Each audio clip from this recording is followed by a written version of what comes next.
ድልዋኒ ክእሙን በሩ ጎይታኹም በየነይቲ ሰዓት ከም ዝመጽእ ኣይትፈልጡን ኢኹም እሞ ንቕሑ። በስመ አብ ወወልድ ወመንፈስ ቅዱስ አሐዱ አምላክ ናይ ክርስቶስ ቤተሰብ ዝኾንኩም ፍቁራት ህዝበ ክርስቲያን አፍቀርቲ አዴና ቅድስተ ቅዱሳን ቅድስት ድንግል ማርያም በማላድነታን ተራዳእነታን ተአምኑን ትምሕፀኑን ደቂ ዓዶም ቅዱሳን ዝኾንኩም ፍቁራት ህዝበ ክርስቲያን ብሓፈሻ ናይዚ መንፈሳዊ ዩቲዩብ ቻናል ተኸታተልቲ ዝኾንኩም ኣብ ርሑቕን ኣብ ቀረባን ዘለኹም ሰላም ቀኒኹም ክትኮኑ ተስፋ ይገብር። እግዚአብሔር አምላኽና ብሰላም ብፍቕሪ ብጥዕና ናብ ዑደተ ሆሳዕና ወይ እውን ናብ በዓለ ሆሳዕና بسلام بفقري بتاعنا سلازب صحنا كبرن مسجانان وداسينا ملخون سجدتن نوع يقبا باركس እግዚአብሔር አምላኽ ዕድመን ጥዕናን ሂቡና ዓብይ ጾም አሙዳ ገጹና በጽሕና ዘለና ታ ካብ ዓብይ ጾም ናይ መወዳእታ ሰንበት ዝኾነት ቅድሚ ትንሳኤ ዘላ ሻምነይቲ ሰንበት ሆሳዕና ኢና በጽሕና ዘለና لول እግዚአብሔር አምላኽና ኸኣ ናብ ዝዓቢ ክቡር በዓል ብሰላም ብፍቕሪ ብጥዕና ስለ ዘብጽሕና ክብር ምስጋናን ንዑ ይኹኖ ባርከስ ሎሚ ኸ ካብ ሆሳዕና እንታይ ኢና ንመሃር ካብዛ ሻምነይቲ ሰንበት እንታይ ኢና ንመሃር እግዚአብሔር አምላኽና እንታይ ዝምህረና ንዝብል ትዝዛረብ እግዚአብሔር አምላኽ እዩ ትዝግስጽ እግዚአብሔር አምላኽ እዩ ሞ ንሕና ደቂ ሰባት ከዓ እግዚአብሔር እንታይ ክብለና ሎማ ኣንቲ ብምባል ካባይ ጀሚርካ ልቦናና ከፊትና ብጽሞና ክንከታተል እግዚአብሔር መንፈስ ቅዱስ እዝነ ልቦናና ይኽፈተልና حرام بار كان فقد እግዚአብሔር አምላኽና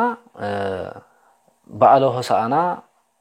ጎይታናን አምላኽናን መድኃኒናን ኢየሱስ ክርስቶስ ንዓናን ደቂ ሰባት ፍቅርና ሰሂብዎ ካብ ሰማያት ወሪዱ ኣፈቆዶ ኣውራጃታትን ዓድታትን እናኸደ ኸኣ በቲ ሰማያዊ ዝኾነ መለኮታዊ ዝኾነ ቃሉ እናመሃረና እናገሰጸ ንዝወደቁና العالم عم أسرت ناي سيطان نزنبرو نافتح بدوي بقسلي بستفلالي نجارات قبيتهم زنبرو عويرهم نزنبرو تأمامات نزنبرو لول እግዚአብሔር አምላኽና بناتو طبب سرحنا ونسوس لزخونه እናፈወሰ እናحوየ እናመሐረ يقرنا بلا እናገሰጸ እናመሐረ ካውን በመቀጻል ከአ ናብትናይ መወዳታ ገጹ ማለት እዩ እግዚአብሔር ወልድ ናብትናይ መወዳታ እዩ ናብዛ ዓለም ዝምምጹ ኣብ መስቀል ተሰቂሉ ንአዳምን ንደቁ ንዓናን ካብ ማእሰርት ሰይጣን መፍታሕ እዩ ዓቢ ዕላማ ክርስቶስ አምላኽና ካብ ሰማያት ዝወረደሉ ምኽንያት ማለት እዩ ስለዚ ቅድሚ ናብዚ ናይ መወዳታ ደረጃ ወይ እውን ናይ መወዳታ ስርሑ ናይ ድሕነት ስርሑ ቅድሚ ምውዱ ናብ ኢየሩሳሌም እግዚአብሔር አምላኽ በዓቢ ጽንብል በዓቢ አቀባብላ በዓቢ መዝሙር ናብ ኢየሩሳሌም ከም ዝኣተወ ኣብ ኣርባዕቱ ወንጌል ንረኽቦ ማለት እዩ ስለዚህ ሎም አንተ ከም ፈቃድ እግዚአብሔር አምላኽና ማቴዎስ ወንጌል ምዕራፍ 21 ካብ ፍቅድ 1 ክሳብ 2 ዘሎ ኃይለ ቃል ብሙሳድ እግዚአብሔር አምላኽ ከዓ እንታይ ምህረና ንዝብል ከዓ ሓቢርና ንሪኦ ማለት እዩ ናይ ሎሚ አርእስትና ከም ፍቃድ እግዚአብሔር አምላኽና ፈቲሕኩም ኣምጽኡ ለይ ዝብል ይኸውን ነዚ ከዓ ማቴዎስ ወንጌል ዘሎ ኃይለ ቃል ኮይኑ ብስም ስላሴ አሚነ ከም ብበልኩም እየ ናብ ኢየሩሳሌም ምስ ቀረበ ኣብ ደብረ ዘይቲ ናብ ዘላ ቤተ ፋጌ በጽሑ ሽዑ ኢየሱስ ካብ ደቀ መዛሙርቱ ክልተ ልኢኹ በሎም ከዓ ኣብ ቅድሚኹም ናብ ዘላ ዓዲ ኪዱ ብኡንብኡ እስርተ ዓድጊ ምስ ኢሉኣ ድማ ክትረኽቡ ኢኹም ፈቲሕኩም ከዓ ኣምጽኡ ለይ ሓደ እኳ ገለ እንተበለኩም ጎይታ ይደልዮም ኣሎ በልዎ ብኡንብኡ ድማ ክሰዶም እዩ ብምባል ጎይታ ነዚ ቃል እዚ ንሐዋርያት ክዛረቦም ከሎ ንረክብ ማቴዎስ ወንጌል ምዕራፍ 21 ካብ ፍቅዲ 1 ክሳብ 2 ስለዚ ጎይታ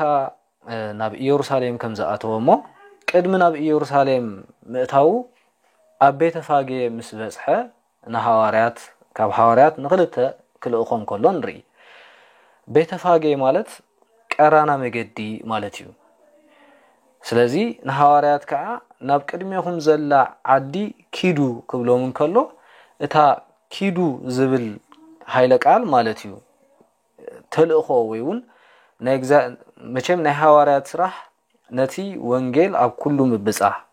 ነቲ ጎይታናን አምላኽናን መድኃናን ኢየሱስ ክርስቶስ ዝመሃሮም ትምህርቲ እንታይ ምግባር ምስፍሕፋሕ ካው ምቕጻልውን ነቲ ዝሃቦም ስልጣን ከዓ ክጥቀሙሉ ከም ዘለዎም ዘመልክት እዩ ኪዱ ክብል እንከሎ ሁሩ ወመሃሩ ከም ዝበሎ ሁሉ ማለት እዩ ስለዚ ሐዋርያቱን ናይ መጀመርታ ዕዮኦም ናይ መጀመርታ ተልእኾኦም ጀመሩሉ አጋጣሚ እዩ ስለዚ ናብ ቅድሜኹም ናብ ዘላ ዓዲ እንታይ ግበሩ ኪዱ ኢሎም ማለት እዩ ሐዋርያት ከዓ ከምቲ ጎይታ ዝኣዘዞም ከዓ ሕራይ ብምባል ንጎይታ ከም ተላኣኽዎሞ ከምቲ ዝበሎም ከም ዝገበሩ ከዓ ኣብዚ ወንጌል እዚ ንረኽቦ ማለት እዩ ስለዚ ሐዋርያት ንኽላኣኹ መጀመርያ ዝገበርዎ ነገራት ኣለዩ ናብ ተልእኾ ንኽበጽሑ ናብ አገልግሎት ንኽበጽሑ ናብ ከምዚ ዓይነት እግዚአብሔር ደስምሮ እግዚአብሔር ድፈትዎ ዕዮ ንኽገብሩ መጀመርያ ንጎይታ እንታይ ገይሮም እዮም ሰሚዖም እዮም ካብ መጀመርታ ማለት እዩ ኣብ ዝኸዶ እናኸዱ ኣብ ዝሓደሮ እናሓደሩ ኣብ ፈቆዶ በረኻ ኣብ ኩሉ ጎይታ ኣብ ዝኸዶ ድድሕሪኡ እናኸዱ ኩል ግዜ ንዝምህሮም ዝነበረ ትምህርቲ ንሰባት ኣኪቡ ክምህር እንከሎ ተኣምራት ክገብር እንከሎ ሓንካሳት ለምጻማት ጸማማት ዝተፈላለዩ ደዌ ወዲቆም ዝነበሩ ደቁ እግዚአብሔር ወልድ ክምህር እንከሎ ስርሑ ኩሉ ትምህርቱ እንታይ ገይሮም እዮም ሰሚዖም እዮም ቀጽሎሙን ጠሚቶም እዮም ንጎይታ ርዒም እዮም ባይኖም ማለት እዩ እዞም ሕጂ ዘለና እቶም ከራዩ ዝኣምኑ ብጽዋዕን እዮም ዝተባሃልና ኢና ማለት ንሕና እሳቶም ግን በዓይን ብሌኖም ንጎይታ ዝጠመቶ እዮም ማለት እዩ ብዕዳዎምን ረምሲሶም እዮም ንጎይታ ተንኪፎም እዮም ብድሕሪኡ ስዒቦም እዮም በቃ ኣብ ዝኸዶ እናኸዱ ከዓ ንኹሉ ጎይታ ዝገብሮ ርኦም እዮም ኣብ መወዳእታ ሽዑ ተላኢኾሞ ማለት እዩ ናብ ተልእኾ በጺሖም ስለዚ ነዚ ኸረድእ ዮሐንስ ወንጌላዊ ኣብ ቀዳማይ መልእኽቲ ዮሐንስ ምዕራፍ 1 ካብ ፍቕዲ 1 ክሳብ 2 ከምዚ ብምባል ዛረብ ብዛዕባ እቲ መጀመርታ ዝነበረ ንሕና ሰማዕናዮ በዒንትናውን ዝረኣናዮ ዝጠመትናዮ በእዳውናውን ዝረምሰስናዮ ቃል ህይወት ንነግረኩም ኣሎና ህይወት ተገሊጻ ንሕና ከዓ ርኢናያ ኢና ንምስክርውን ኣሎና ብምባል ይዛረብ ስለ ቃሉ ስም እግዚአብሔር አምላክ ዝኸበረ መስገን ይኹን እንታይ ይብል መጀመርታ ንሕና መጀመርታ ዝሰማዕናዮ እዩ ሕጂ አገልግሎት ብምስማዕ ይጅምር ማለት እዩ ካብቲ ዝላዓለ ክሳዕቲ ዝተሓተ ቤተ እግዚአብሔር አምላክ አገልግል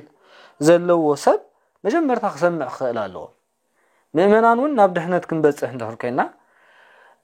ንኣብነት ሓደ ሰብ ክንሳሕ ክቆርብ እንድሕር ደልዩ መጀመርታ ክሰምዕ ክኽእል ኣለዎ ክመሃር ክኽእል ኣለዎ ክፈልጥ ክኽእል ኣለዎ ብዛዕባ እቲ መቸም ወንጌል ዝተዳለወሉ ምኽንያት እኮ ንሕና ኩልና ማለት ነው ብእዝንና ሰሚዕና መንግስት አምላኽ ንኽንወርስ እዩ መጀመርታ ንሰምዕ ነቲ ሰማዕናዮ ከዓ ናብ ተግባር ንልውጦ ማለት እዩ ንእግዚአብሔር አምላኽ ንፈልጦ ንጥምቶ ነለልዮ እግዚአብሔር ከመይ ዓይነት ፈቃር አምላኽ ምዃኑ ንርዳእ ብድሕሪኡ ናብ ምስዓብ ንኸይድ ማለት እዩ ናብ አገልግሎት ዝኾነ ናብ አገልግሎት ናብ ካልእ እግዚአብሔር አምላኽ ንኹላህና ከም ዝፈቀደልና መጠን ማለት እዩ ስጋይ ዝበልዕ ደመይ ሰትን ናይ ዘላለም ህይወት ኣላቶ ከም ዝበሎ ኩሉ ናብ ቅዱስ ቁርባን ክንበጽሕ እንድሕር ኮይና ብንስሓ ናይ ንስሓ ትምህርቲ የድልየና ንስሓ ብዝግባእ ተማሂርና ብዛዕባ ንስሓ ተረዲእና ናብ ቅዱስ ቁርባን በጽሕና ቅዱስ ቁርባን እንታይ ምዃኑ ተማሂርና ተረዲእና ክንኣትዎም ከለና እዚ ትዝቐለለ ክርስትናዊ ህይወት ንኽህልወና ይሕግዘና ማለት እዩ ስለዚ ብኡ መጠን ከዓ ሓደ ሰብ ናብ ወንጌል ንኽምህር ክኸውን ይኽእል ብክህነት ከገልግል ክኸውን ይኽእል ብዲቁና ከገልግል ክኸውን ይኽእል ብመዝሙር ከገልግል ክኸውን ይኽእል ብትምህርቲ ብምምህርና ማለት እዩ ብስብከተ ወንጌል ከገልግል ዝደሊ ክኸውን ይኽእል ሓደ ሰብ ቅድሚ ዝኩሉ ኣገልግሎት ቅድሚ ምግባርና ንጎይታ ክንሰምዖ ክንክእል ኣለና ቅድም ማለት እዩ ቃሉ እንታይ ዝብል ዘሎ ካብኡ ምቅጻል እውን ቅድስት ቤተክርስትያንና እንታይ ዓይነት ትምህርቲ እያ ትምህር ኣብ ቅድስት ቤተክርስትያንና ዘሎ ኮርሳት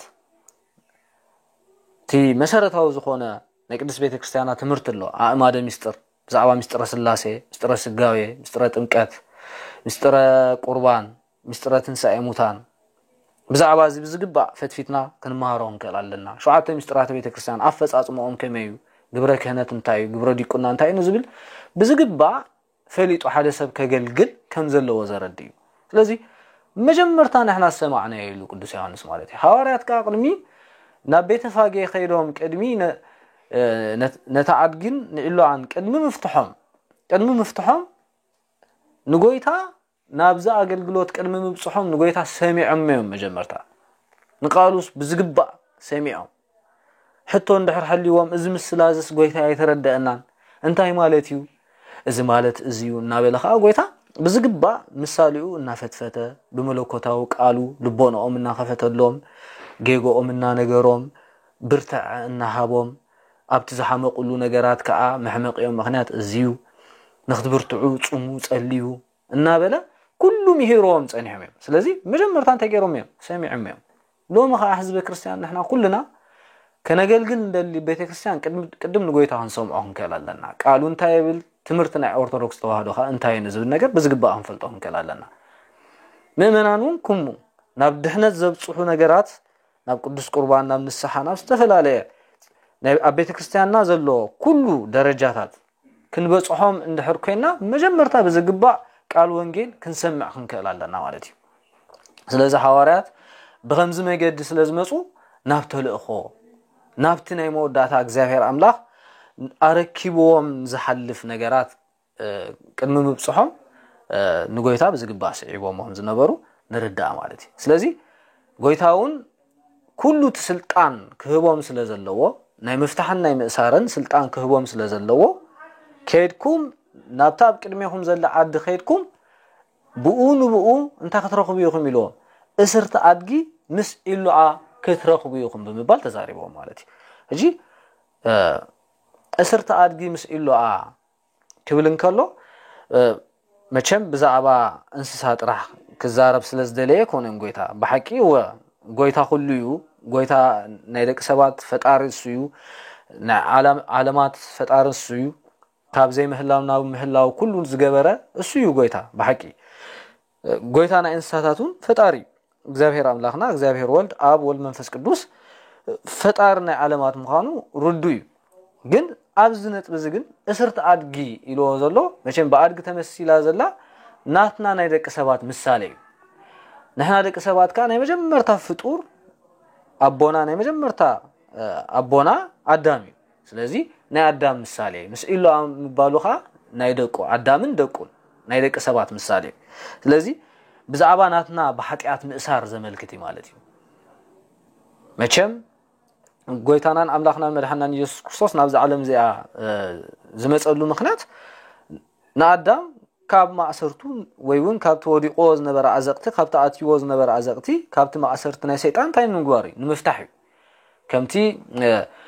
ድሕሪ 5500 ዓመተ ዓለም ካብ ጓልጓልካ ተወሊደ ከድሕነከ ዝበሎ ትንቢት ንምፍጻም እዩ ጎይታ ናብዚ ዓለም ዝመጽ እዩ ጎይታ ዝተወልደ ካብ ቅዱሳን ቅድስት ድንግል ማርያም ብድንግልና ተጸኒሱ ብድንግልና ዝተወልደሉ ምኽንያት እኮ ቀንዲ ነጥቡ እኮ ናይ ኣዳም ተስፋ ንምፍጻም እዩ ነቢያት ክውለድ እዩ ክስቀል እዩ ዝበልዎ ትንቢት እንታይ ንምግባር እዩ ናይ ኣዳም ተስፋ ንምፍጻም እዩ ስለዚ ምሳሌ በኣድግን ኢሉዓን ብምግባር ንሐዋርያት እንታይ ገይሮም ከድኩም ንኣድግን ኢሉዓን እንታይ ግበሩ ፈትሕኩም ኣምጹ ላይ ብምባል ተዛሪቡ ፈትሕኩም ኣምጹ ላይ ስለዚ እምበኣር ሎሚ ንሕና ደቂ ሰባት ብፍላይ ኣብ ቤተ ክርስቲያን እነገልግል ማለት እዩ ስልጣነ ክህነት ዘለዎም ኣቦታትና ክገብርዎ ዝግብኦም ተልእኾ እዚ መጀመርታ ንጎይታ ብዝግባእ ክሰምዕዎ ክኽእሉ ኣለዎም ብድሕሪኡ ከዓ ብዝግባእ ክሰምዕዎ ኣለዎም ማለት እንታይ ማለት እዩ ብዝግባእ ቃል እግዚአብሔር ኣምላኽ ተማሂሮም ብዝግባእ እግዚአብሔር ኣምላኽ ወይ እውን ፈጣሪ እንታይ ዝደሊ ተልእኾም እንታይ እዩ ክገብሮ ዝግብኦም ነገራት እንታይ ብዝግባእ ፈሊጦም ከይዶም ከኣብ መወዳእታ ከም ተሐዋርያት ፈቲሕኩም ኣምፁ ለይ ዝበሎም ንስተኣሰሩ ፍጡራት ናይ እግዚአብሔር ኣምላኽ ንሕና ደቁ ደቂ ሰባት ካብ ዝኣተናዮ ዓዘቕቲ እንታይ ምግባር ፈቲሕካ ምምፃእ እዚ ስለ ዝኾነ ኣብ ማቴዎስ ወንጌል ምዕራፍ 18 ፍቕዲ 18 ብሓቂ እብለኩም ኣለኹ ኣብ ምድሪ ዝኣሰርኩምዎ ዘበለ ኣብ ሰማይ እሱር ክኸውን እዩ ኣብ ምድሪ ዝፈታሕኩምዎ ዘበለ ድማ ኣብ ሰማይ ፍቱሕ ክኸውን እዩ ብምባል ተዛሪቡ ማለት እዩ ጌታ ስለ ቃሉስ ንእግዚአብሔር ኣምላኽ ዝኸበረን ስለመስገን ይኹን ስለዚ ሎሚ ብዙሓት እሱራት ከም ዘለና ዘረድዩ ኣብቲ ግዜቲ ምሳሌዩ ንኣዳምን ደቁን እዩ ኣብ ዘመን እዙን በሆሳዕና ክዝከር ዝግብኦ ሓደ ኣገልገልቲ ቤተ ክርስቲያን ከም ሐዋርያት ኮይና ክንርከብ ከም ዘለና እዩ ቀንዲ ነጥብ ማለት እዩ ካልኣይካ ኣብ ዘመን እዚ ብዙሓት እሱራት ኣለና በኣድጊ ተመሲልና ዘለና ንሕና ደቂ ሰባት እንድሕር ኮይና ብዙሕ ኣብ ዘመን እዚ ብሱስ ተኣሰረ ሰብ ኣሎ ብወልፊ ብዝሙት ተኣሰረ ሰብ ኣሎ ብዓለይትነት ተኣሰረ ሰብ ኣሎ ከምኡውን ብስነ ልቦና ማለት እዩ ብስነ ልቦና ብደጊኡ ጽቡቕ ኣሎ ትብሎ ሰብ ግን ብህልንኡ በእምርኡ ብውሽጡ ግን እሱር ዝኾነ ሰብ ኣሎ እዚ ማለት እንታይ እዩ ብጭንቀት ክኸውን ይኽእል ንሓጢኣት ብተደጋጋሚ ብምግባር እሞ ግን መውፅኢ ዝሰኣነ በቃ ካብቲ ሓጢኣት እቲ ንኽላቐቕ ኣዝዩ ዝጸገሞ ካብቲ ሓጢኣት እቲ ንኽድሕን ኣዝዩ ዝተሸገሩ ብዙሓት እሱራት ኣለዉ ኣብ ዘመን እዚ ማለት እዩ ስለዚ ሎሚ ገዛእ ነፍስና እሞ ንፈትሽ እንታይ ዓይነት ማእሰርቲ እዩ ዘለዎ ኣብ ሰብነተይ እንታይ ዓይነት ዘይተፈትሐ ነገር እዩ ዘሎ ብምባል ክንፍትሽ ይግበአና ማለት እዩ ስለዚ ህዝበ ክርስቲያን ብዝተፈላለየ መገዲ ሎሚ እሱራት ኮይንና ኢና ምናልባት ፀቢቕና እንተተራእና ግን ብውሽጥ ግን ዝተኣሰርናዮ ነገር ኣሎ እዩ ብውሽጥ ዝተኣሰርናሉ ነገራት ኣሎ እዩ እዚ ከዓ መግለፂ ወይ ጉህድ ገብረልና ነገራት እንታይ እዩ ንሓድሕድና ፍቕሪ የብልናን ንኸይንፋቐር ዳኣሰረና ነገር እንታይ እዩ ንሓድሕድና ተሰማሚዕና እንነብርና ኣለና ኣብ ዘመን ዘለና ማለት እዩ ካብቲ ዝለዓለ ኣገልጋሊ ታሕተ ዘሎ ምእመን ንሓድሕድና ደይንሰማምዐሉ መንገዲ እንታይ እዩ እንታይ ብምንታይ ስለተኣሰርና እዩ ተረዲኹምኒ ሃገር ምስ ሃገር ይኹን ደቂ ሰባት ኣብ ሰዓት እዚ ተሰማሚዕና ተፋቂርና ንኸይነብር ንሓድሕድና እናተናቆትና ንሓድሕድና እናተፃረፍና ንሓድሕድና እናተዛለፍና ንሓድሕድና እውን ብዓለይትነት እናተፈላለና እንነብረሉ ብምንታይ ስለተኣሰርና እዩ እንታይ ዓይነት ማእሰርቲ ስለ ዘለና እዩ ኣድጊ ምስ ኢሉኣ ተኣሲራ ክትፀንሐኩም እያ ዝበሎ ኮነ እዚ እዩ ካልእ ኣይኮነን ስለዚ ሎሚ ብስነ ልቦና ክኸውን ይኽእል ብዝረአ ሕማም ክኸውን ይኽእል ብዘይረአ ሕማም ክኸውን ይኽእል ዝተኣሰርናሉ ነገር ኣሎ እዩ ማለት እዩ ነዚ ነገር እዚ ንምፍታሕ ጎይታናን ኣምላኽናን መድሓናን ኢየሱስ ክርስቶስ ንሐዋርያት እንታይ ገይሮም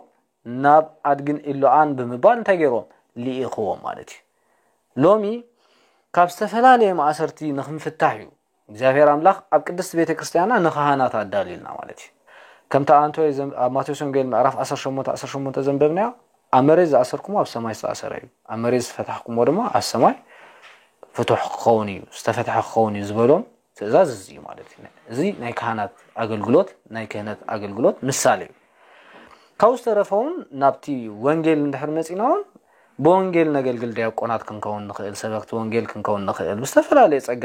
ቅድሚ እግዚአብሔር ኣምላኽ ብመዝሙር ነገልግል ክንከውን ንኽእል መጀመርታ ንጎይታ ሰሚዕናዮ ክንፀንሕ ኣለና ኢልና ኢና ቀፂልና ከዓ ንዝተኣሰሩ ክንፈትሕ ኣለና እዚ ማለት እንታይ እዩ ኣነ ዲያቆን እንድሕር ኮይና ፀጋይ ናይ ወንጌል እንድሕር ኮይኑ ሰቢኸ ዝተኣሰሩ ሰባት ክፍትሑ ክኽእሉ ኣለዎም ኣብ ምንፍቅና ዝኣተዉ ሰባት እንድሕር ሃልዮም ኣነ ቃል እግዚአብሔር ኣምላኽ ብዝግባእ ሰሚዐ ቅድስት ቤተ ክርስቲያን ብዝግባእ እትምህረኒ ትምህርቲ ሰሚዐ ንኻልኦት ኣረድኤ ካብ ዝተኣሰርዎ ናይ ምንፍቅና ህይወት ክኸውን ይኽእል ናይ ዝሙት ህይወት ክኸውን ይኽእል ናይ ሻራ ህይወት ክኸውን ይኽእል ናይ ዝተፈላለየ ነገራት ካብ ዝወደቁ ደቂ ሰባት እንታይ ጌርና ክነምፅእ ኣለና ፈቲሕና ንምጽእ እንከላለና ማለት እዩ ዲያቆን ብዲቁኑ አገልግሎቱ ገይሩ ታይገብር ከላሎ ከምጽእ ከላሎ መዘምርት በመዝሙር እንደቅ ሰባት ፈቲሕና ከም ዳዊት ታንገብራለና ከነምጾም ክንከላ አለና ማለት እዩ ስለዝኾነ ሐዋርያት ከብዘይ ዝኾነ ምውለዋል ማለት እዩ ብዘይ ዝኾነ ኦይ ጎይታይ ሩሑቅ መንገዲ ክንድዚ ኸይና ከነምጻ አይንኽእልና ከየጉረምረሙ ማለት እዩ ከየጉረምረሙ ነቲ ጎይቶኦም ዝበሎ ፈጣሪኦም ዝበሎም ትእዛዝ እንታይ ገይሮም ሰሚዖም ከይዶም ነቲ አድግ እንታይ ገይሮማ ፈቲሖማ ሓደኳ ገለ እንተበለኩም ጎይታ ይደልዮም አሎ በልዎ ብኡንብኡ ድማ ክሰዶም ኢሎም ክርስቶስ አምላኽና እዚ እንታይ ዘመልክት እዩ ናይ ኩሉ ፍጥረታት ዋና ዝኾነ እግዚአብሔር አምላኽ ምዃኑ ኢየሱስ ክርስቶስ ናይ ኩሉ ፍጥረታት ፈጣሪ ከም ምዃኑ ዘረዲ እዩ ብምቕጻልውን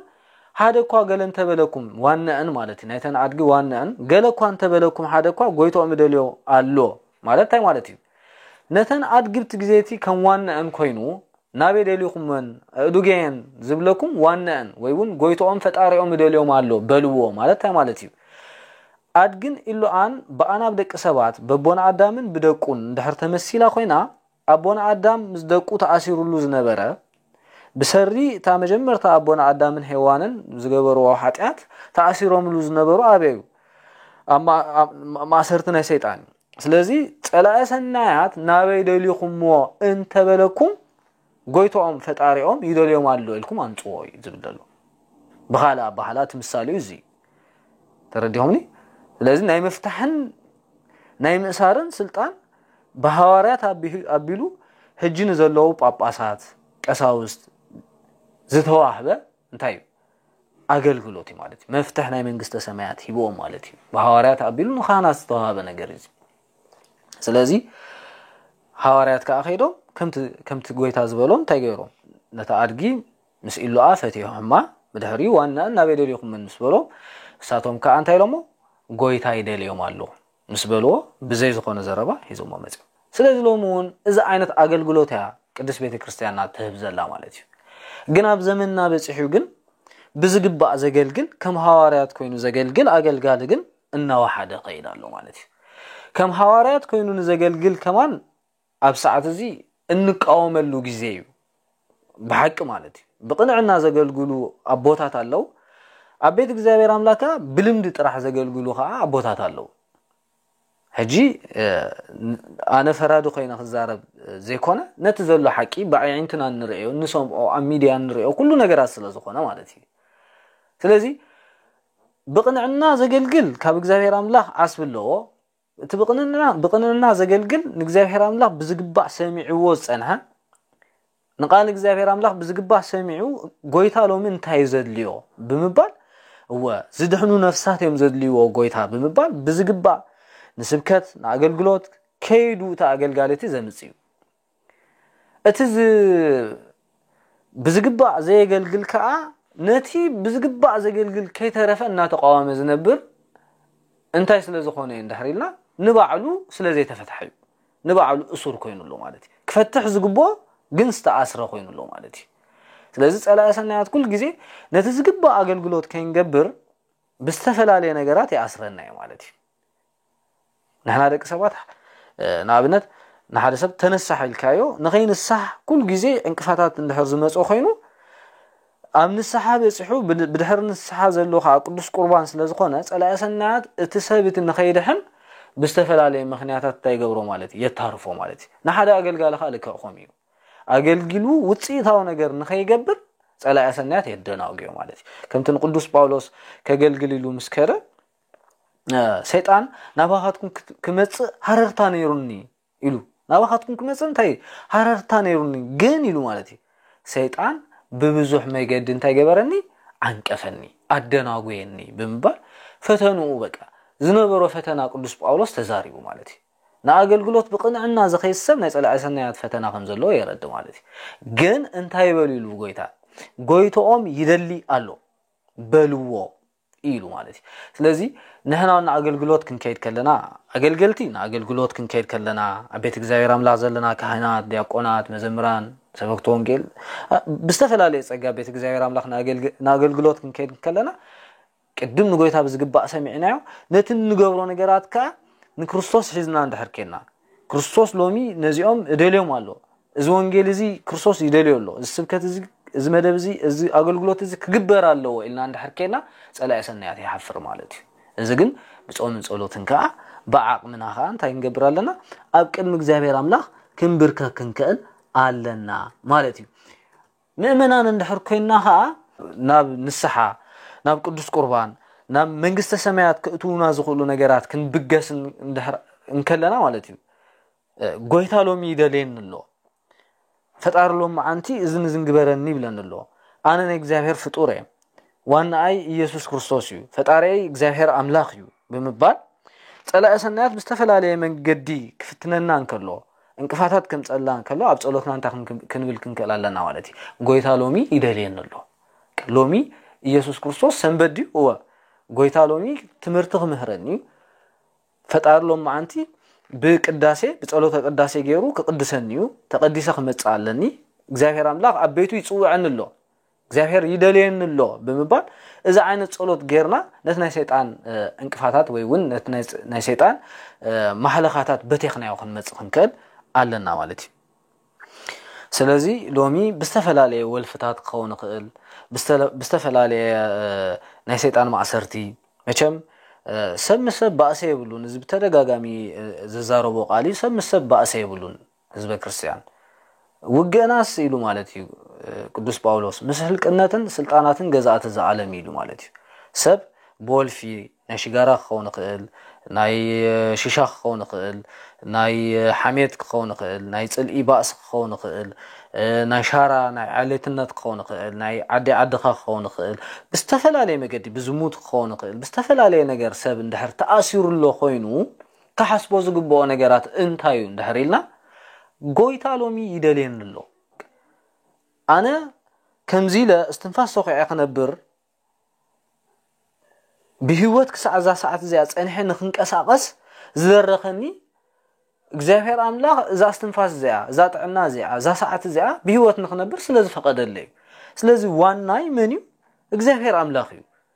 ኢየሱስ ክርስቶስ መድኃኒት ከመሆኑ መጠን መድኃኒ ዓለም ንድህነተይ ኣብ መስቀል ተሰቂሉሎ ስለዚህ ዋናይ ፈጣሪ እሱ ስለዝኾነ ጎይታ ሎሚ ይደለየንሎ ኢልና ክንጽሊ ክንከላለና ለነፍስናውን እዛ አይነት እምነት ከነእምና ክንከላለና ስለዚህ ንቃሉ ሱዑብ ዝግባእ እንሰምዕ ማለት እዩ ከምታ ሐዋርያት ሰሚዖም ሞ ዝተላኣኽዎ ንሕና ካብ ዝግባእ ቃል ወንጌል ሎማዓንቲ እግዚአብሔር እንታይ ክምህረኒ ኢልና ክንሓስብ ክንከላለና እንታይ ዓይነት ትምህርቲ ክምህረኒ ኣብ ህይወተይካ እዚ ትምህርቲ እዚ እንታይ ዓይነት ነገራት ክገብረሉ ኣለኒ ካብ ትምህርቲ እዚ ኣብ ህይወተይ እንታይ ዝቕየር ነገር ኣሎ ዲ ክቕይሮለኒ ክቕጽሎ ዘለን ነገራት ኣለኒ ክቕጽሎ ነገር ኣለኒ ክጎድፎ ዝግበአኒ ሕማቕ ዓመላት ኣለኒ ዲ ክጎድፎ ክኽእል ኣለኒ ዝተኣሰር ኩሉ ሓጢኣት ኣሎ ዲ ንኽፈትሐኒ ናብ ኢየሱስ ክርስቶስ ክመጽእ ኣለኒ ናብ ቤት እግዚአብሔር ኣምላክ ክመጽእ ኣለኒ ናብ ካህናት ክመጽእ ኣለኒ ስለዚህ በከምዚ ህይወትና ከነድሕን ይግበአና ማለት ስለዚህ ኣሲርኩም ኣምጹለይ ዝብል ነዚ ማለት ተሓደ ንኣገልገልቲ ንካህናት ዝተዋሃበ ስልጣን እዩ ክልተ ንኣገልግሎት ክንከይድ እንድሕር ኮይና ንጎይታ ክንሰምዖ ክንክእል ኣለና ብዝግባእ ሰሚዕና ኸ ዝተፈትሑ የቕሬታ ዝተኣሰሩ ሰባት ከይድና እንታይ ክንገብር ኣለና ክንፈትሕ ክንክእል ኣለና ዝተኣሰርና ሰባት እንድሕር ኣለና ኸ ቃሉ ሰሚዕና ኸ እግዚአብሔር ንኽፈትሐና ክንጽሊ ክንክእል ኣለና ማለት እዩ ስለዚ ሐዋርያት ነስተልእኮ እዚ ፈጺሞም ኣብ መወዳእታ ሽዑ ኢየሱስ ክርስቶስ ናብ ኢየሩሳሌም ከኣቱን ከሎ ንኣድግን ኢሉኣን ሐዋርያት ኣምጽኦምሉ ክዳውንቶም ከ እንታይ ገበርሉ ጎዝጎዝሉ ኣብታ ኣድጊ አንጸፉሉ ይብለና ማለት እዩ ስለዚህ እንታይ ማለት እዚ ምሳሌ እዩ እስኻሲ ይብሉ ክዳን ራቅና ከም ዝኸድነና ሁሉ እስኻኻ ናይ ስጋን ናይ ነፍስን ከዳን ይኻ ናይ ስጋን ናይ ነፍስን ከዋሊ ይኻ ናይ ስጋን ናይ ነፍስን ግርማ ይኻ ክዳንና እስኻ ይኻ ግርማና እስኻ ይኻ ብምባል እዮም ክዳን አንጽፎም ብሉ ተዓድግ ማለት እዩ ብድሕሪኡ ናብ ኢየሩሳሌም ከኣቱን ከለው ህፃናት ኣትሒዞም ዓበይቲ ኣእሩግ بمولهم بقدميتن بدحريتن انتاينا بلو زميرهم هوسانا بأريام اتبسم اغزافير املاح زمص نسو انتاي بروخي بمبال انتاي غيرو نغزافير املاح امسكينو مالتي او بزبله دمصي كداونتوم امريت እናንጽፉ አይኮን እንደሆነ እስኻሲ ናኻ እስኻቶ ወጥሕኻ ያዘለኻ አድግ ኸይተረፈት እንታይ መሬት ክትንክፈ ይብላን በቃ ክብሪ ይግባአካ ይናኻ በመባል ክዳውንቶም አንጽፎም ሲያኻ ካብ አግራብና ቀንጠሱ ሉምሉም ሲየ ሂዞም ታይ ሆሳዕና በአርያም ብሩኽ ብስም እግዚአብሔር አምላክ ዝመጽንሱ ብሩኽ እዩ በመባል አው ብዝበለ ድምጺ ሰብ ክሳዕ ዝግረም ፈሪሳውያን ክሳዕ ዝግረሙ ንእግዚአብሔር አምላክ አው ኢሎም አመዝግኖም ሐዋርያት ከአበዝ ነገር እዚ ተደነቁን ተሐጎሱን ሐቢሮሙን ዘመሩ ብለና ስለዚህ ሆሳዕና ማለት ታይ ማለት እዩ ሆሳዕና ማለት ካብ ሰማይ ዝመጸ መድኃኒት ማለት እዩ ካብ ሰማይ ዝመጸ መድኃኒት ካብ ሰማይ ዝመጸ መድኃኒት መን እዩ ስሙ መድኃኒት ዝኾነ ኢየሱስ ክርስቶስ እዩ ጎይታናን አምላኽናን መድኃናን ኢየሱስ ክርስቶስ እዩ ስለዚህ ሆሳዕና ማለት ካብ ሰማይ ዝመጸ መድኃኒት ማለት እዩ እቲ ብስም እግዚአብሔር ዝመጽ ብሩኽ እዩ ማለት ከእንታይ ማለት እዩ እንደህልኩምኒ መርገመ ስጋን መርገመ ነፍስን ዘርሕቅ በረኸተ ስጋን በረኸተ ነፍስን ዝዕድል ኣብ አርያም ዘሎ መድኃኒት እዚ ይራይዎ ማለት ይበቃ ካለ ትርጉም ይብሉን እዚ ትርጉሙ ማለት እዩ ተረድዩምኒ ስለዚህ መርገመ ስጋን መርገመ ነፍስን አርሕቁልና ዲዩ ጎይታናን አምላኽናን መድኃናን ኢየሱስ ክርስቶስ እወ ስጋው ሕማም ንዝሐመሙ ፈዊሱ እዩ ጎይታ ስጋው ሕማም ንዝሐመምና ፈዊሱና እዩ ብነፍሱን መርገም ንዝነበረና ካብ አዳም አትሒስካ ንዝነበረ መርገም እንታይ ገይሩ እዩ አርሕቁ እዩ መርገምና ደምሲስዎ እዩ ማለት እዩ ተረድዩምኒ ስለዚህ ልክእኹሙ بسجان بنفسن زدلنا نجارات كريستوس تجارلنا يوم أرحيقلنا يوم بجاننتي دساقي زنبرو دك سوات أبجرجسينون معرف حمشته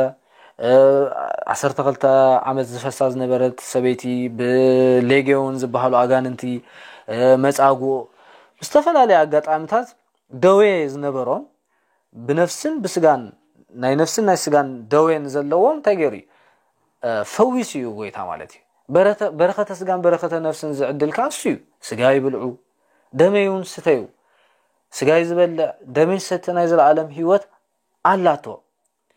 سجاي زبل دمي ست أنا مسؤولي نبر بمبار نزي نجارزين تجارلنا عدلنا سلازي أب أريام زلوا مرحنيت نسيو بمباليو وسأنا أب أريام نابلو بروخ بسم እግዚአብሔር አምላክ ዝመጽንሱ ብሩኽ እዩ እናበሉ በዝማ አልተዚ አመስግኖም ማለት ነው ለሙ ነህና ክንዝምርን ከለና ነዚ ክንዝክር ግበና ሆሳና ክንብልን ከለና ሲየ ክንገብርን ከለና ነዚ ክንዝክር ግበና ቅድም ዘመን ኣብ ኖህ ዘመን ማይ አሂ ከም ዝነጸፈ ኖህ ከረጋግጽ ንርግቢት ይሰዲድዋ መጀመርታ ናአሞራ ሰዲዶ ግን አይተመልሰን ቦጌሩ ተሪፉ ማለት እዩ ታርግቢት መሰደዳ ግን ማይሂ ከም ዝነጸፈ ንኸተረድኦ መልእክቲ ወይውን ብስራት ዘለዎ መልእክቲ ሒዛቱ ልኽት መጽን ከላ ቆጽሊ ኣብ አፋ ሒዛ ያመጻቶ ቆጽላ ኣብ አፋ ሒዛ መስመጸቶ ማይሂ ከም ዝጎደለ ፈሊጡ ነው ማለት ሽዑ ከም መርከብ ወሪዱ ስለዚህ ናይ ሆሳዕና ምሳሌውን እሱ ቆጽሊ ምሳሌው እሱ በቃ ናይ ሰላም ጊዜው ናይ ድህነት ጊዜው ናይ ፈውሲ ጊዜው ናይ ምሕረት ጊዜው እቲ መድኃኒት ዝኾነ ካብ ስለዝመጸ ካብ አርያም ስለዝወረደ فقرنا سحبوا خب سمايا ስለዝወረደ ዝብል መልእክቲ ዘለዎሞ ሲየ ኣብ ግንባርና ኾነ ኽእል ኣብ አጻብእትና ክንገብርን ከለና ነዚ ክንዝክር ይግበአና ስለዚህ በሆሳዕና በእለተ ሆሳዕና ክንዝክሮ ዝግበአና መጀመርታ ንወንጌል ክንላአን ከለና አገልገልቲ ንጎይታን ታንገብሮን ከላለና መጀመርታ ክንሰምዖ ክንከላለና ሎምኮ بزبل ماد بلمدي ناقلقلمو انتهي نقبر عين فلتنا لمداو زخون اقلقلوتي يخونمو سب ابكمي عينات هيوتي زلوه كيد كان حادثة مشيم كتفتحون لحركون كاكون قدم نسخة فتح كتكون عليك نهاتيات فتح كتكون عليك كابت زلو فتناتات الصخاون ننفسها قدم كتفتحات كتكيل عليك مالتي نزفتاتنا كاصلا اسنات اندحر حليو خينو نغزاهير املاح نتي فتناتي نخار حقلك ابقد مغزاهير املاح زنبرك خاغلغال كتكون كتكيل عليك ابقد مغزاهير املاح زسجد اغلغال كتكون كتكيل عليك اسخا زي تصلي اسخا زي سجد اسخا زي تصوم اندحر كوينكا نخالوت كن صومو صليو سجدو اندحر تبل كوينكا كن نبعلخا كيتفتحكا نخالوت كن نمفتح مصعاري مالتي زخا خون ايكلني حواريات كالك تقنع زخون اغلغلوتهم غيروم سميعهم يوم قدم حاتيتهم يوم نغويتا طميتهم يوم رمسيسهم يوم سعيبهم يوم اموداتا شعو تلايخمو ስለዚህ نحنا አገልገልቱን ከመሆን ይግባና መመናኑን ከሙ ቃል እግዚአብሔር አምላክ ነው መስማዕ ከም ሊዲያ ልብና እንከፍቶን ከላለና ቅዱስ ጳውሎስ ከመህርን ከሎ ሊዲያ ልቦና ከፊታ ንጥቃለቲ ተመስጣት ሰምዖ ነበረት ድብል ስለዚህ نحنا አሁን ልቦናና ከፊትና እግዚአብሔር ሎምንታይ ከመህረኒዩ እግዚአብሔር አምላክ ሎም አንቲ እንተ አይነት ተክሳስ ከህበኒዩ እንተ አይነት ማዕዳ ከህበኒዩ ኢልና ተዳልና አሁን መጽን ከላለና بدهريو نتي سماياوي زخونه نتي هياو زخونه كريستوس املاخنا نخنطمتو توانجيل مسمع حغازي يكون مالتي بدهريو نغويتا خنصبون جمبر بدهري منين كبقى ابا اغلغلوت تاعتو قدوسان كو تنبال ابونا ارغاوي كابروم ناب ايثيوبيا دبره دامو زوسدوم نغركو وانجيل مجمرتا ناي يسوع كريستوس وانجيل سمعوا مالتي زينو سمعوا هياوي املاح مخانو كما عينت محاره املاح مخانو مثل دق سبات تقبلوا مخرا مثل دق سبات زغاطمو ويون تزورده غفعي ابي يسوع كريستوس ايهوداوያን زغبرو كل سمعوا اما وداتاون امسقل تسقيلو كبور قدوس قوريسو كبور دمو افسيسو كم زدحننا از وانجيل زمسمع بز تمسيطوم كو مني نو كلهم قدوسان سمايتات كونو خلو ባህታውያን ከሆኑ ሁሉ መነኮሳት ከሆኑ ሁሉ በሙሉም ጳጳሳት ከሆኑ ሁሉ በሙሉም መጀመርታ ነዚ ወንጌል ዘም ሰሚዑም እዚ ወንጌል እዚ ሰሚዑም ብድህሪው ንክርስቶስ ንኽጥምቶ ተወንጌል ተሐግዞ ብድህሪው በቃ ንክርስቶስ መስዓብ ቀሊል ይኸውን ማለት እዩ ፈተና ኣለዎ ብዙሕ ፈተና ኣለዎ ከምቲ ሐዋርያት ነታአድግን ኢሉ አንክፈትሑን ከለው መጪው ናበይ ደሊኹሞም ዝበሎም ዋናን ልክ ኸሙ ፈታን ዝኾነ ጸላእሰናያት ግድን እዩ ወንጌል ሰሚዕና ንኽንስዕብ ፈታኒና ዝኾነ ጸላእሰናያት አሰርና ይርስብ ማዕና ንምዕንቃፍ ማለት እዩ ግን ጎይታ እንታይ ይገብራሉ አገልገልት እንደሕር ኮይና ጎይታ ነዞም ሰባት እዚኦም እንታይ ይገብሮም አሎ ይደልዮም አሎ ነዛ አገልግሎት እዚ ጎይታ ይደልዮሎ ክንብል ክንከላለን ምእመናን እንደሕር ኮይናኻ ኢየሱስ ክርስቶስ ሎም ደሊን ኣሎ ቤቱ ኸይራለኒ ክስዕቦ ኸይራለኒ ብምባል እዛ አይነት እምነት አውሽጥና ይሕዲርና ክንከይድ ከም ዘለና يرديو بدحريو حسانا يلنا خنزمرن كلنا لبناون تحقسو ባህታ ተሰሚዕዎ ደስ ይሉና ንክርስቶስ ብዝግባእ ፈሊጥና ክንዝምርን ከለና ልባዊ ዝማሬ ኣብ አርያም ቅቡል ዝኾነ ዝማሬ ኣብ ቅድሚ ክርስቶስ ቅቡል ዝኾነ ዝማሬ ይኾነልና ማለት እዩ ስለዚ ሆሳዕና ኣብ ዕለተ ሆሳዕና ብሕጽር ዝበለ ሊቃውንት ካብ ዝመሃርዎ ናባኻትኩም ኣቕሪበልኩም ስለዚ ፈትሕኩም ኣምፁ ለይ ዝብል ኣርእስቲና ሒዝና ክንከይጸንሕና ፈትሕኩም ኣምፁ ለይ ዝበለሉ ምኽንያት ነዚ እዩ ሎሚ ድፍትሑ ክፍትሑ ዝግበኦም ካባይ ጀሚርካ ክንፍታሕ ዝግበአና ካብ ዘለና ሓጢያት ክንፍታሕ ዝግበአና ብዙሓት ሰባት ኣለና ንኽንፍታሕ ቅድም ቃል ወንጌል ክንሰማዕ ኣለና ተማሂርና ኸዓ ናብ ካህናት ክንከይድ ኣለና ካብ ካህናት እውን ተማሂርና ኸዓ እንታይ ክንገብር ኣለና ተፈቲሕና ከምቲ ክርስቶስ ደልየና ሰባት ኮይና ንመንግስቲ ኣምላኽ እናቋመትና ክንከይድ ክንከል ኣለና ስለዚ ኣገልገልቲ ፈቲሕና ክንምፅእ እንድሕር ኮይና كم حواريات قدم ناغلغلوت دلوات كوينا قربات كوينا نحواريات أسر سعبنا اندحر كينا وانجيلنا اغلغلوتنا سمور خون لومي بيت كريستيان سلام دسانت لو مخنياتكو كابزلنا حاتيات سلازي تفتحنا نفس كفنا كنفتحلو زغبانا حاتيات الله ግን አይፈታህና ያው ወይ አይተነሳህናሉን ንባዕልና ከይተነሳህና ስለነገልግል እቲ አገልግሎትና ንኻልኦት ንኽፈታሕ አይካአለን ንዘሎ ሽግር ንኽፈታሕ አይካአለን ማለት እዩ ስለዚ ዓለምናት እናወጸሉ ዘላ ብኸምዝ መገዲ እዩ ማለት እዩ ብዙሓት ብስተፈላለየ ፖለቲካ ዝተኣሰርና ሰባት ብዙሓት ስለዘለና እዩ ብሻራ ብጉሌላ ብስተፈላለየ ነገራት ዝተኣሰርና ብዙሓት ኣለና ፍቅሪ ስኢና ፍቅሪ ስኢና ንኽነብር ዝተኣሰርናሉ ሓደ ነጥብ ኣሎ ንሱ እንድሕር ዘይነቂሕናሉ ከዓ ኣገልግሎትና ኩሉ ግዜ ስሙር ክኸውን ኣይክእልኒ ማለት እዩ ስለዚ ካብ ማእሰርቲ ሰይጣን ዝፈትሕ ጎይታናን ኣምላኽናን መድሓኒናን ኢየሱስ ክርስቶስ እሞ ንኩላህና ካብ ማእሰርቲ ሰይጣን ይፍታሕና ብቅዱስ መስቀሉ ንጸላኢ ሰናያት ይገስጸልና ኣገልገልቲ ኣብ ኣገልግሎትና ከምቲ እግዚአብሔር ዝደለየና ኮይና ንኽንከይድ እግዚአብሔር ነቲ ኣሲሩና ዘሎ ነገራት ይፍታሕልና ምእመናን እውን ከምኡ ናብ ዝተቀደሰ ነገር ንኸይንበጽሕ ሰንበት መጽሕና ቤተ ክርስቲያን ንኸይንቅደስ ንኸይንሳሕ ንኸይንቆርብ ኣሲሩና ንዘሎ ኢየሱስ ክርስቶስ መድኃኔ ዓለም ባዕሉ ብቅዱስ መስቀሉ ገይሩ እንታይ ይግበረልና ይገስጸልና ንጸላኢ ሰናያት ካብ ማእሰርቲ እውን ይፍታሕልና ማለት እዩ ስለዚ በዚ አጋጣሚ ናይ ሆሳዕና ንዝና ዘከርና ክንከይድ እግዚአብሔር ደግፈና ዝወደቀ ዝነጠበ እግዚአብሔር በአፍቱ ጉሃን መላእክቱ ይአርመለይ አሙጻናና ምእታውናን እግዚአብሔር አምላኽ በቅዱሳን መላእክቱ ይሐልወና ካብ ማእሰርቲ ናይ ሰይጣኑን ይሰውረና ስለቲ ጽኒልኩም ሰማዕኩኒ እግዚአብሔር አምላኽ ኣብቶት ትገብሮ ጸሎትኩም ጽኒሉ ስማዕኩም ኣብ ጸሎት ንዘኻኸር ኣብ ዝቅጽል በኻሊ ፕሮግራም ክንራኸቢና ንሕጂ ግን ኣብዚ ወዲና ኣለና ኣላዒሉን ዘጀመረና ጀሚሩን ዘፈጸመና ያው እግዚአብሔር አምላክ ክብር ምስጋና ንይኹኖ